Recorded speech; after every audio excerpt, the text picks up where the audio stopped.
Assalamualaikum warahmatullahi wabarakatuh. Kenalkan, nama saya Muhammad Bram Syaifullah. Saya mahasiswa Teknik Sipil kelas sore semester 7 Universitas Bayangkara Surabaya. Jadi sekarang saya mau menjelaskan perihal jurnal saya yang membahas mengenai perencanaan pembangunan kios di wilayah Pelabuhan BUM Banyuwangi. Langsung saja ya kepada penjelasannya. Secara detail, dalam pengertian yang luas, kios bukan hanya sebuah bangunan atau virtual, melainkan juga tempat terjadinya suatu transaksi jual beli yang memenuhi syarat-syarat layak dipandang dari berbagai segi aspek kebutuhan. Kios dapat dimaksud sebagai tempat jual beli suatu barang tertentu untuk memenuhi kebutuhan. Nah, di dalam kios ini, pembeli memperoleh kesan pertama dari kenyamanan di dalam belanja di tempat belanja ini. Jadi, gimana caranya kita itu sebagai penjual eh, bisa menarik minat dari para calon pembeli tersebut dari berbagai aspek. Mungkin bisa dari lingkungan kios kita yang bersih, eh, tidak ada sampah yang terceraikan, dan juga barang-barang atau makanan yang kita jual itu berkualitas. Dalam artian eh, jangka masa kadaluarsanya masih jauh atau dan sebagainya. Nah, hal tersebut bisa memberi kesan yang baik supaya pelanggan tersebut bisa memberitahu kepada rekan-rekan, saudara atau tetangganya bahwa membeli barang atau sesuatu lainnya di kios ini sangat memuaskan.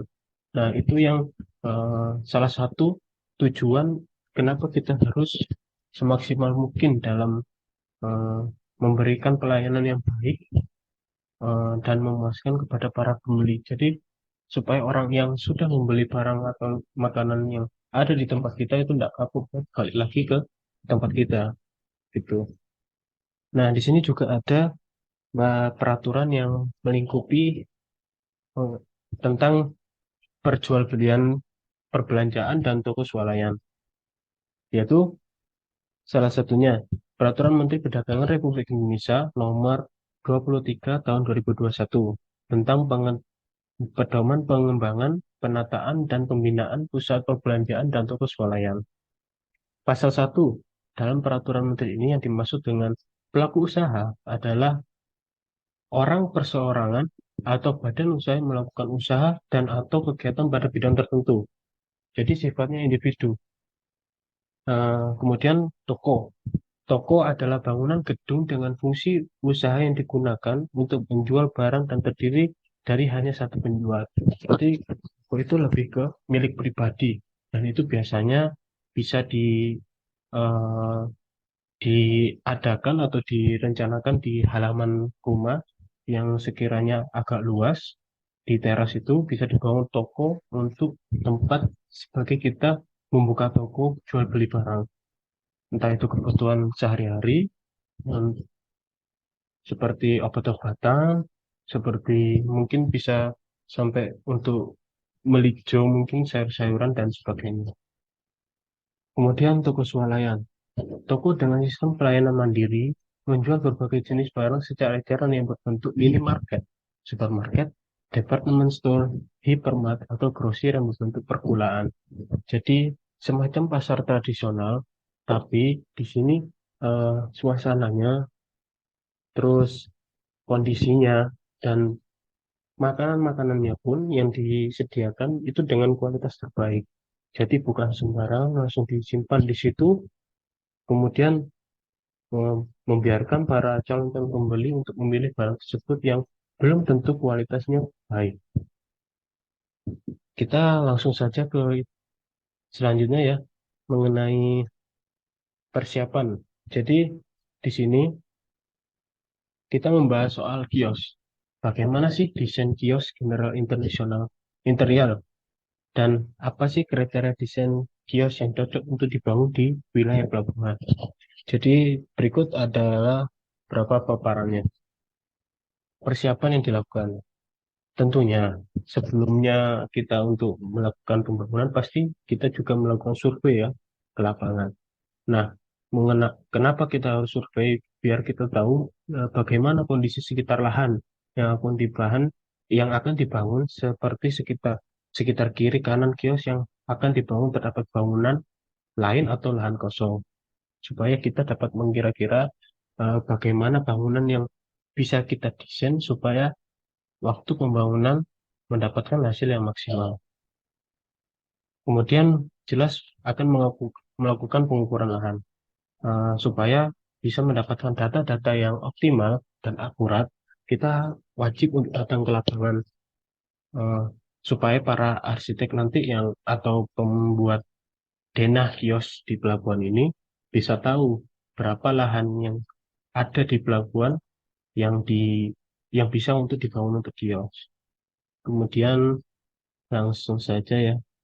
Nah, tentunya setiap kali kita membangun sesuatu yang bersifat umum dan itu berada di wilayah atau tanah pemerintah, kita juga diwajibkan untuk meminta izin terlebih dahulu, baik secara lisan ataupun secara menyurat. Nah, kebetulan kios yang saya maksud di sini yaitu kios yang berada di wilayah pelabuhan, terutama di Pelabuhan BUM, wilayah Banyuwangi. Nah, di sini sebelumnya kita untuk membangun membangun kios di sini, kita harus minta izin terlebih dahulu, baik kepada pengurus yang bersangkutan ataupun eh, beberapa pihak yang ikut untuk mengurus pelabuhan tersebut. Nah, salah satunya yaitu kita meminta izin kepada pihak Syah Bandar, jelasnya yaitu mereka juga yang istilahnya mengurus dan mengawasi bagaimana nanti jalannya pembangunan kios baru tersebut. Juga kita meminta izin kepada Dinas Perhubungan, terutama pada bidang perhubungan pelayaran yang notabene mengurus perihal pelayaran, pelabuhan, dan lain-lain. Nah, kemudian lanjut ke datanya.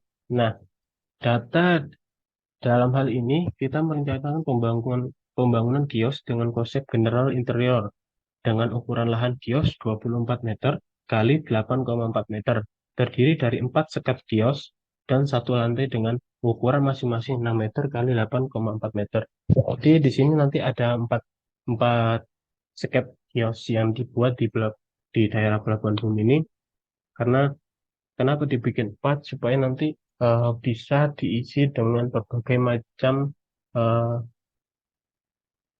eh, penawaran pedagang nanti yang bakal calon untuk menempati kios tersebut bisa jual mungkin obat-obatan, bisa makanan, juga bisa kebutuhan-kebutuhan lainnya. Jadi istilahnya biar maksimal bisa dibikin 4 sekat kios tersebut. Nah, kemudian eh, site assessing lah, yaitu lahan yang akan digunakan untuk rencana pembangunan kios adalah lahan kosong yang cukup dekat dengan kantor dinas perhubungan Pelabuhan BUM, sehingga sangatlah memudahkan bagi para penumpang yang ingin berbelanja. Nah, jadi di Pelabuhan BUM Banyuwangi ini yang mengatur jalannya pelayaran, baik itu naik turunnya penumpang, naik turunnya barang, dan juga kebutuhan perihal Pelabuhan BUM itu lebih mendominasi kepada tugasnya dari Dinas Perhubungan, terutama bidang pelayaran. Nah, maka dari itu, baiknya kios yang akan dibangun ini jaraknya dekat dengan kantor Dinas Perhubungan Pelabuhan Bum. Supaya apa? Kalau nanti ada penumpang yang datang atau berangkat dan sedang menunggu rekan, saudara, atau keluarga, bisa dekat dengan kios sehingga tidak memerlukan jarak yang jauh gitu. Kemudian hasil analisa. Berdasarkan data analisa dan pengamatan yang telah dilakukan, maka untuk desain keperluan ruangan yang akan digunakan pada rencana pembangunan kios satu lantai adalah sebagai berikut, yaitu ruang makan. Pasti di suatu kios itu, terutama yang menjual makanan, harus ada tempat untuk makan. Baik itu yang berada di ujung luar, di tengah, maupun tempat-tempat yang istilahnya cocok untuk dipakai istirahat maupun makan. Nah, kemudian juga ada ruang cuci piring. Wajib setiap eh, kios memiliki tempat cuci piring supaya apa? Supaya nanti bisa tetap menjaga kebersihan sekitar kios. Jadi meminimalisir bakteri atau kuman akibat mungkin piring atau mangkok gelas yang eh, belum dicuci, yang sudah dipakai tapi tidak langsung dicuci, maka dibuatlah ruang cuci piring tersebut. Kemudian ruang tengah. Nah, itu balik lagi. Ruang tengah itu bisa digunakan sebagai mungkin tempat menjajakan makanan yang disediakan atau kebutuhan-kebutuhan lain. Dan biasanya di terasnya, itu tempat untuk makan-makan para pelanggan, baik yang baru datang ya, untuk makan atau sekedar untuk mengopi saja. Kemudian dapur, jelas terutama pada kios yang mengutamakan menjual makanan yang siap saji atau yang secara dadakan dimasak untuk saat itu, untuk para pembeli wajib disediakan dapur untuk mempermudah para pedagang tersebut. Kemudian ini adalah desain rencana kios. Denah rencana kios yang panjangnya eh, se- sekitar 24 meter dan lebarnya sekitar 8,10 meter. Nah, lantai untuk pelabuhan dengan ukuran 24 meter kali 8,4 meter dengan tinggi 3,57 meter sampai dengan atap. Se- Serta tingginya atap sendiri adalah 3,99 meter. Jadi tinggi keseluruhan bangunan adalah 6,07 meter.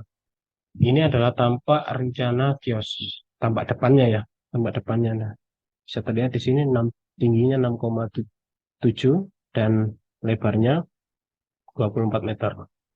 Kemudian ini adalah tampak kiri dari bangunan kios yang akan dibangun tersebut. Kemudian tampak kanannya. Nah, lalu ini adalah tampak belakang dari empat sekat kios tersebut. Lalu kemudian rencana tampak pembangunan kios dengan konsep general internasional di mana pada tampak tetap mengedepankan unsur general interior, tetapi diberikan sentuhan-sentuhan modern sehingga terlihat seperti mewah dan elegan. Kemudian manfaat dari kriteria dari kios yang mengusung konsep benar interior adalah satu, meningkatkan kualitas kios tersebut. Jelas setiap orang akan menilai apa yang mereka lihat, terutama kebersihan. Setelah itu kepada makanan disediakan. Kemudian meningkatkan kenyamanan bagi Pak penjual maupun pembeli. Menjauhkan dari penyakit akibat sampah atau barang yang harusnya dibuang dan menghindarkan kita dari kuman, virus, dan bakteri yang mudah berkembang di lingkungan yang kumuh dan kotor. Dan selanjutnya yaitu kesimpulan. Kios dengan konsep benar internasional adalah salah satu konsep dan tema yang cocok untuk diterapkan di lingkungan masyarakat. Pembeli memperoleh kesan pertama dari kenyamanan di dalam tempat belanja ini. Serta para pedagang yang berjualan di kios harus menjamin kebersihan dagangan yang diperjualbelikan supaya para pelanggan atau pembeli bisa memberikan kepercayaan terhadap kualitas barang yang dijual agar orang tersebut bisa menjadi pelanggan tetap. Kemudian lanjut ke saran ya. Sarannya mungkin di sini ada salah satunya rutin menjaga kebersihan sekitar kios, baik di dalam kios maupun yang di luar kios. Kedua, pemilik kios juga harus memiliki kesadaran untuk memberikan contoh yang baik pada pemilik kios lainnya, seperti membuang sampah pada tempatnya dan menata barang dengan dagangan lebih rapi. Ketiga, pemilik kios harus berani menegur apabila ada penjual yang tidak taat dan menjaga kebersihan serta kerapian area kios. Konsep indusional penulis dapat dijadikan sebuah pertimbangan dalam melakukan sebuah perencanaan pembangunan kios ataupun bangunan perdagangan lainnya. Eh, dan lanjut inilah adalah kelengkapan dari sketsa perencanaan pembangunan kios yang berada di wilayah Pelabuhan Bum Banyuwangi. Eh, Maaf ya teman-teman, tadi laptopnya sempat mati, jadi karena kehabisan baterai makanya tiba-tiba laptopnya mati. Sekarang sudah saya colokkan lagi ke prosesnya dan mungkin sekian ya yang bisa saya sampaikan. Dan berikut adalah tampak depan, tampak belakang, rencana fondasi, detail fondasi. Inilah adalah eh, denahnya seperti ini. Kemudian ya, oh ya yang terakhir RAB. Nah, berikut ini adalah total biaya untuk pembangunan pembangunan kios yang berada di Pelabuhan Umum Banyuwangi. Ya, kalau gitu sekian ya teman-teman yang bisa saya sampaikan. Saya akhiri. Mohon maaf jika ada salah kata, salah kalimat atau yang nggak sengaja saya ucapkan. Terima kasih banyak untuk perhatiannya. Assalamualaikum warahmatullahi wabarakatuh.